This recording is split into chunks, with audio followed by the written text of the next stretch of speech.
Well, as people may know, globally, June was the hottest month ever recorded.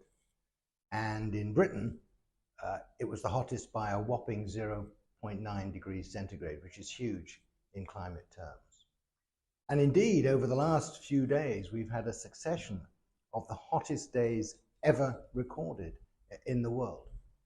This is because of human-induced climate change.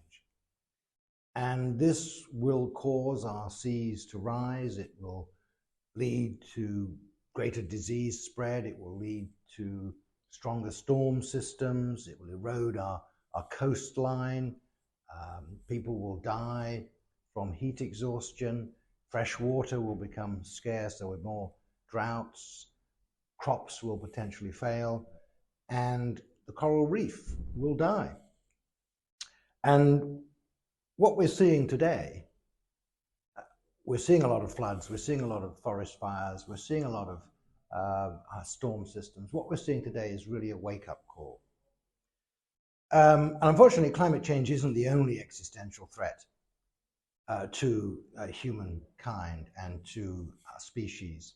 We are seeing at the moment a decline in species at an alarming rate, a rate that hasn't been seen for probably 60 million years on the Earth. And this will, if it continues, threaten human existence, threaten the delicate balance that nurtures human life.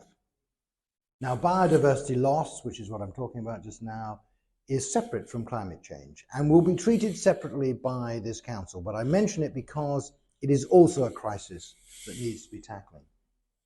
Now, this council cannot solve the climate crisis on its own. However, we must be part of the solution. I think we can be an outsized part of the solution. Not only can we deal with our own estate, our own buildings, our vehicles, lighting, but we can also work with the community to try and make our whole area net zero by 2030. We want to be an example for the rest of Britain as to how it can be done. And today in Cabinet, we passed a document which described how we are going to develop this detailed action plan to tackle climate change. And this report that we passed today signifies our commitment to tackling climate change and to providing leadership in the drive to become carbon net zero.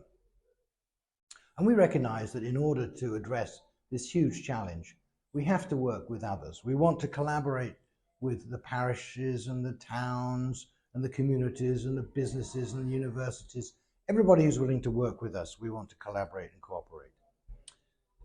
And this report today sets out how we will begin to collaborate and talk with all of those partners.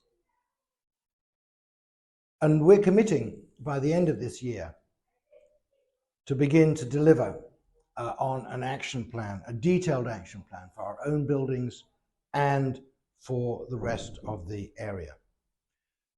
So in conclusion, we want Westmorland and Furness to be a great place to live, work and thrive.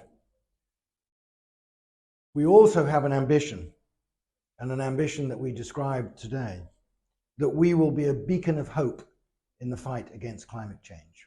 Thank you.